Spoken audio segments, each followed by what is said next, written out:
Breathe. I don't want to lose this dream. The first thing I remember was that I was in water. The bubbles that rose in front of my head quite unnaturally showed my own reflection, and that's when I started to panic. I thrusted my arms and legs to get out, but somehow couldn't.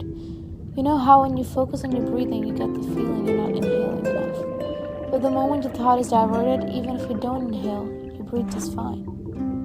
When I noticed a figure on the bed of the water, my motion and agility slowed down. The breathing had stopped, and that wasn't important. My whole attention was stolen by the form below me. Squinting my eyes, I realized it was a guy wearing a khaki sweatshirt and cargo jeans with a fanny pack strapped to his back. He was walking, no, pacing, probably even less than that. Looking closer, my eyes fell on his hands, which were holding a paintbrush and a palette in each. He reached his hand, holding the paintbrush, and dabbed the brush in a color on the palette. Tiny swirls of reddish brown dissolving paint diffused in the water around him, as he moved it away and towards a big canvas rested on an easel. The composition, though was clearly unfinished, took my breath away, if I had any. It wasn't the wonderment of how a painting could hold its adherence in the water, but the painting itself. The woman, or rather just her outline, gave an exquisite and realistically real impression. The brown scheme made her look brooding, yet subtle. I was indeed captivated. The guy flicked off a final stroke of the brush to complete a lengthy strand of the woman's hair and jumped upwards.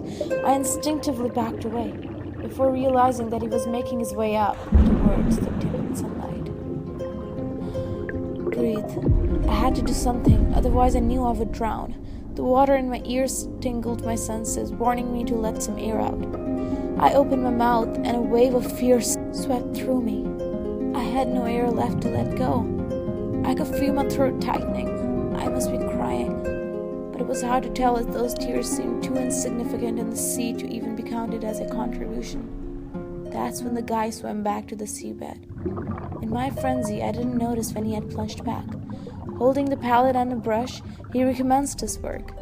With one solid as he moved his brush, and right before my eyes, the strand of hair that floated away from the woman's face in the canvas turned into a featherfish, facing the woman as if swimming towards her. I must be crying, indeed, but it was not significant.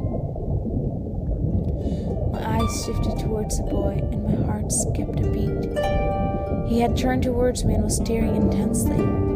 Perhaps I seemed as foreign to him as he seemed to me. The eye contact remained static for a solid minute, each of us judging, calculating, assuming, comprehending, and doing God knows what else with each other. The owner of the fanny pack was the first to move. He waved his hand. I turned my face to my sides, wondering if there was someone else behind me. I rolled my eyes. Of course there wasn't. He waved again.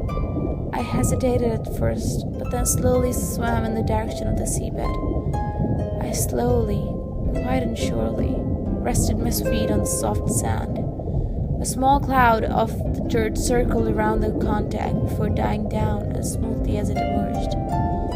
I glanced towards the guy. He was looking at me, expressionless. I smiled nervously as a greeting. In response, he offered me the brush he was painting with. I took it with extreme caution, fearing it might break.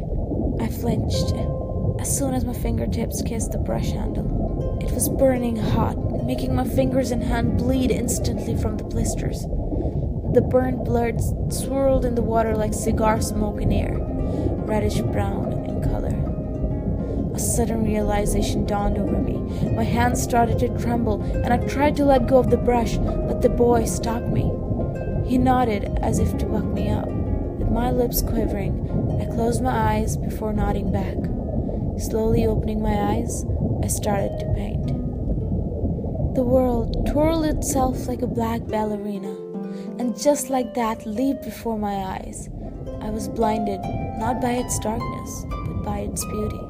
At least that's what I chose to believe. The pain was excruciating, but perhaps that's what I chose to believe as well. For the moment I saw the blood swirl out and stick on the canvas, my agony, troubles, worries all slowly vanished like the last gleam of the setting sun. I was never a painter, and the thought of painting just for fun had never intrigued me in the slightest.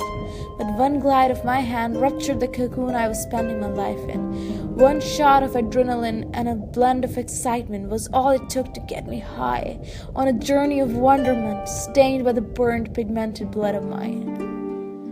I don't remember much of what happened.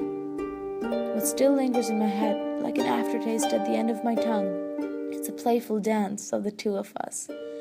I don't know if I was still holding the brush, but what I can recall is the warmth of the girl in the painting that curled herself around me, smiling as I laughed with ecstasy, and the voice of the boy screaming at me. Why was he crying out? I have no idea. He was begging me to wake up. I wasn't.